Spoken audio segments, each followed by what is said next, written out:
I'm right in the middle of a bird count. We're in the Lincoln Park Zoo today, down Transect 2, and I'm identifying all birds that I see from here all the way down to North Avenue within 50 meters of the transect.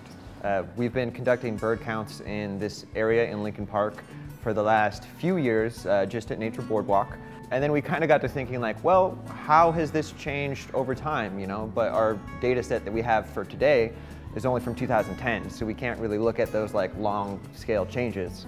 So 2 years ago, my coworker, she at an antique store found this book, and it had a whole bunch of bird count information in Lincoln Park. 110 years ago, from 1898 to 1903, Herbert Walter and Alice Walter went out into the park and just walked around and identified what they could. And they wrote a very small book about this, titled Wild Birds in City Parks. It kind of functioned as a sort of field guide, just kind of brief descriptions of each species that they saw in the park. There was also information about the number of times each species was seen during every single year, so their comparative frequency, as well as their arrival dates. And so with those things in mind, we're able to kind of compare the frequency that we see birds today and the arrival dates of species today with what was seen 100 years ago. We start our days with birding generally between 6:30 and 8 in the morning.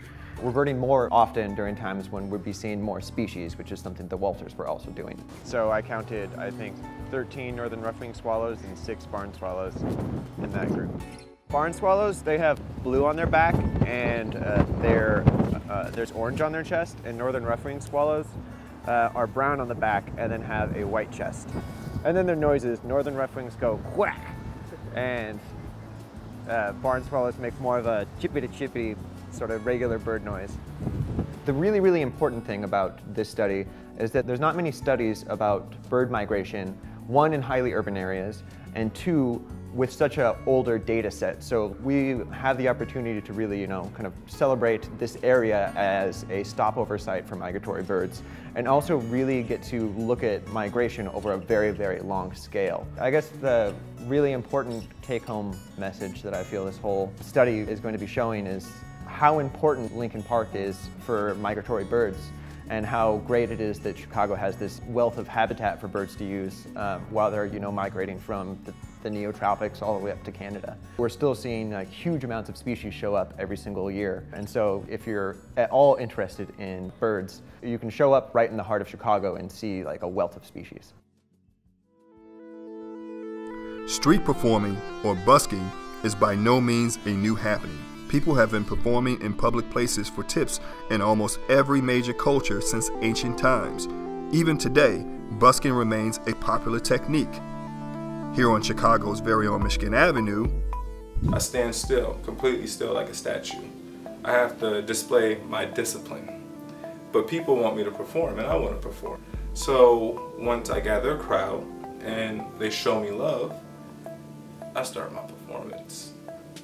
I'm the original Chicago 10-man, Kenneth Stringer III.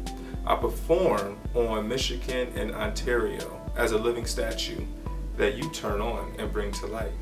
I was intrigued by this living statue I saw, and I guess it's kind of popular in Europe, but they have statues who just stand still, and crowds become enamored by these people who can just, stand still. And it seemed like a challenge to me, but what I liked more was the people that were being enamored. I grew up in a military household. I was a military brat, so we moved around every 2-3 years. When I was in middle school, I used to get in trouble a lot. I was a class clown, okay? And I kept the students laughing, but the teachers were not. So I was on punishment a lot at home. I was grounded in my room, a bed, a dresser, and a clock radio. My parents took my TV, toys, Nintendo, PlayStation. My mom would come by and bring me crossword puzzles, but all I had was that clock radio and that mirror and myself for hours. So by the time I graduated high school, I had performance in me. I went to college shortly after that for a couple years and decided it wasn't for me. So I created an outfit and I went downtown might have been about 30 degrees outside, but I wanted that feeling that I saw the other statue have.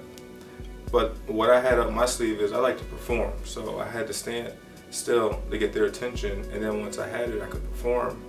And I did that for like, I don't know, like an hour and a half. And the people were so like happy, everybody was laughing.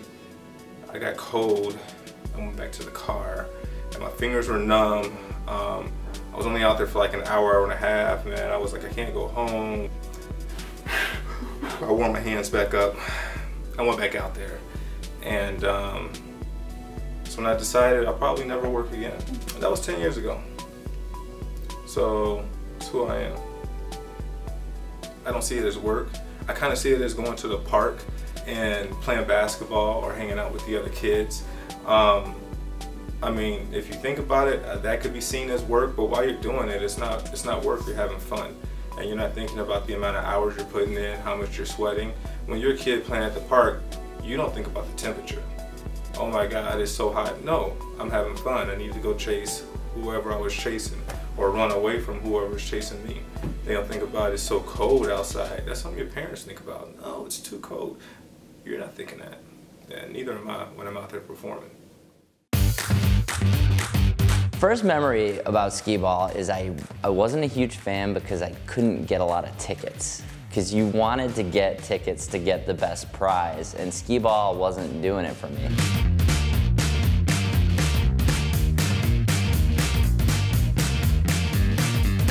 A lot of people don't really know what skee-ball is right off the bat, and the kind of go-to is you take them back to the Chuck E. Cheese reference, and then it clicks, and they're like, oh yeah, skee-ball. But then they kind of aren't sure how to categorize that when you tell them that there's a league. Like how everybody wants to put it into, like, is it a bunch of nerds that are doing it, or like, it kind of sounds counterculture and not, you know, it's not baseball, it's not hockey, it sounds a little weird and dorky, and they're trying to categorize it, and there's some apprehension to that initially for everybody. Even myself, I was kind of questioning how skee-ball, I don't know how that works.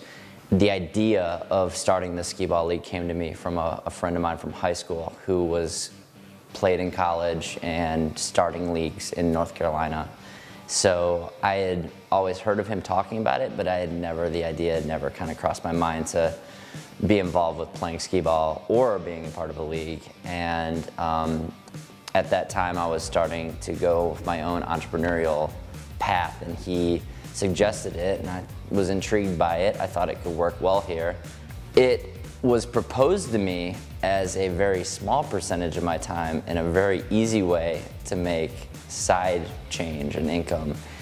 Turned it out to completely engulf my entire life, and it started out being a job, and now it's more of a passion combined with job. And you know, really the big question mark now is how are we going to grow and expand?